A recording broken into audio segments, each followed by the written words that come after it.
Jadi untuk yang pertama, masalah ibadah ini kita pilih dari pertanyaan Saudara Tanjung Abu Hanna dari Gorontalo. Ya. Pertanyaan begini Ustaz.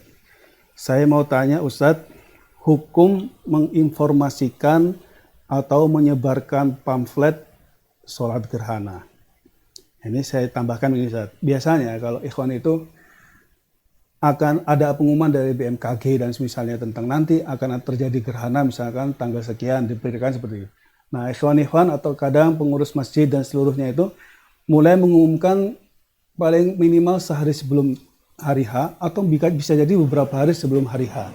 Sehingga maksudnya biar mereka siap-siap nanti pada hari H mereka berkumpul di masjid untuk sholat gerhana. Nah, yang seperti ini bagaimana tentang apakah dibenarkan atau bagaimana, silakan. Alhamdulillah wassalatu wassalamu ala rasulillah ma ba'd. Kalau kita melihat fatwa Syekh bin Baz sama Syekh bin Utsaimin, pernah ditanya kasus ini di fatwa beliau, ada dua titik yang harus dipahami. Yang pertama, hukum pengumumannya apakah jadi patokan di dalam penentuan gerhana ataukah tidak. Poin yang kedua, hikmah dari gerhana itu apa. Pertama, kembali kepada nasnya hadis, kata Rasulullah alaihi salatu wasallam, fa idza ra'aitumuhu fasallu. Apabila kalian itu melihat gerhana, maka sholatlah. Itu kalau ditinjau dari ilmu bahasa, di situ ada idza dzarfiyah yang dia mengandung syartiyah, ada fi'il syaratnya, ada jawab syaratnya. Jawab syaratnya itu adalah sholat, fi'il syaratnya sholat, fi'il syarat yang telah melihat. Berarti ta'liq penggantungan sholat itu terikat kalau melihat. Maka dari sini kedua ulama tadi berkata, apa yang telah ditentukan oleh Al-Falaq itu bukan mutlak kebenaran. Boleh dia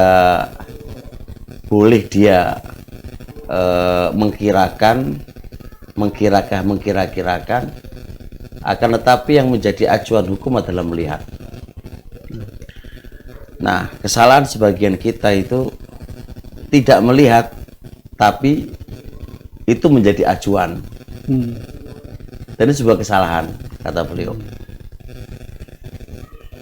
Yang kedua, hikmah daripada itu adalah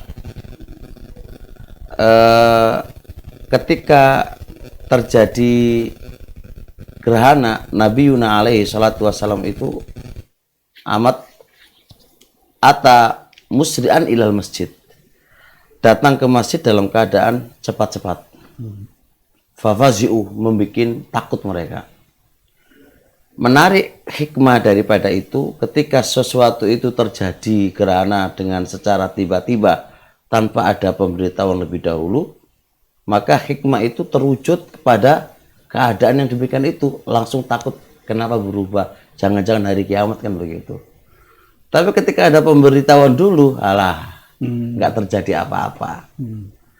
Maka dengan adanya pemberitahuan terlebih dahulu ini bisa menafikan, meniadakan baik secara total maupun sebagian hikmah daripada adanya gerhana itu. Maka lebih bagusnya ya kita tidak perlu memberitahukan. Nah, kita nggak menafikan, nggak meniadakan bahwasanya pemberitahuan itu ada hikmah.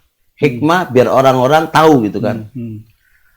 Tapi kalau dilihat kaidah fikihnya, menimbang antara masalah dan mafsadahnya, saya katakan itu hanya maslahatnya sekian persen, tapi menghilangkan tujuan daripada gerhana itu, mafsadahnya sekian banyak persen. Maka semisal ini saya katakan darul mafsadah muqaddamun ala jalbil maslahah.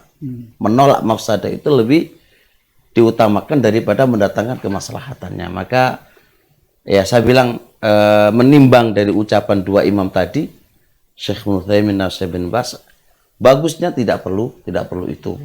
Tidak perlu itu. Ketika ada terjadi perubahan secara tiba-tiba kan, apa ini jangan-jangan hari kiamat, apa ini. Maka ilahnya kan fadza'u, takutlah dan segera ke masjid kan gitu. Cukup singkat insya Allah. Ya, khair insya Allah. Jadi itu untuk saudara Tanjung dari Gorontalo. Semoga jawaban beliau ini bisa memahamkan antum secara khusus dan secara umum bagi kaum muslimin untuk supaya bisa diamalkan.